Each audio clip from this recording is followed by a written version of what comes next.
What's up YouTube? I'm Melanie Morrison, a personal trainer and nutritionist, and today I thought we'd talk about how to choose foods that are right for you. So in choosing foods that are right for you, it's very important to listen to your body. And indications that food is not right for you is if you're experiencing a lot of gas, you're experiencing a lot of bloating, gastric reflux, or pain in your stomach, if you're noticing that your hands are inflamed or your face might be inflamed a little bit. Those are indications that food is not right for you. Picking up on those cues is very important to be able to take them out of your diet so that your stomach, your GI tract is not having to work in overtime to try to digest food. So it's super important to take out those foods that you're having those reactions with so that your digestive system isn't having to go into overdrive and your immune system isn't having to go into overdrive. So it's super important that you're taking those foods out, and you'll feel a lot better doing so. So one tool you could use is the elimination diet. And the elimination diet is essentially exactly what it sounds like. You're basically taking out foods that you think that you're reacting to, and you're taking them out of your diet and seeing if they're actually what's causing a reaction, what's causing the bloating or what's causing the gas, the gastric reflux, whatever the case may be for you. And a lot of these signs and symptoms kind of pop up between 24 and 72 hours. So you want to take these out of your diet for even longer than that to make sure that there's nothing in your system that's going to cause that reaction. So that may be up to 2 to 3 weeks. So foods that are pretty common to cause reactions to or allergies to are things like dairy, things like wheat. Unfortunately, chocolate's one of them. Soy could be another one.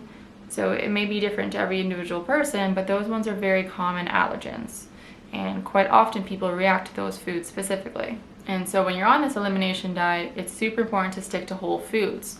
So just basic foods, unprocessed foods, because if you're eating foods that's super processed, it may not be able to tell what you're having a reaction to because there's like 20 things in it. So just kind of keeping your diet clean, keeping to basic whole foods, and just foods that you know exactly what's in it. And so that leads into the next thing is knowing what you're eating. So knowing what you're eating, you may have to educate yourself a little bit on knowing what certain foods are or certain labels of how a label is read. But the main thing to remember when you're reading labels is just understanding what basic foods are. So if you understand that there's like tomatoes in there and carrots in there, those are foods that you know what they are, so that those are good options. But if there's something like xanthan gum in it, maybe that's not the best option because you don't know what it is. And the next one here is to make sure your bases are covered. And obviously being a nutritionist, I'm super deep into knowing what the vitamins, minerals, everything that's kind of in the food, but you may not be interested in knowing all of that. So a good way to kind of do that to make sure you're getting a well-rounded diet is something that's called color therapy. So this is just essentially eating foods that are all different colors, just a good variety of food so that you're getting all the nutrients you need. I have a coworker who actually literally writes out a list of foods that he goes through every week. I think it's something like 47 different foods.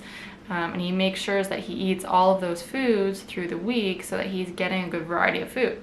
So maybe not necessarily to that extent is something that you're interested in doing, but when you're making your grocery list, just making sure that you're getting a good variety and a good variety of color so that you're getting all the nutrients that you need. And especially if you're taking things out of your diet, you want to make sure all your bases are covered. And yeah, the last thing we'll kind of go over is to own it. So quite often when you're taking food out of your diet or you're changing the way you're eating, especially if it's different from the way that your family eats, you're going to get a lot of questions, you may get a little bit of judgment, but it's super important to own it, because if you're feeling better and you're enjoying the process, you're feeling good about what you're doing, then you kind of want to keep at it. Trust me, your energy will change, you'll feel more active. If you're not having any of that reactions, you're not getting pain in your stomach anymore, you're not as gassy, you're not as bloated. That's a huge one, especially for women. And also once you've taken these foods out of your diet, you'll notice more obviously that what you're actually reacting to. So as you kind of go along on the journey to figure out what those foods are, it'll be more motivating to kind of keep going. So just stick to your guns, own it, let your family, friends that this is how you're feeling, it's making you feel a lot better.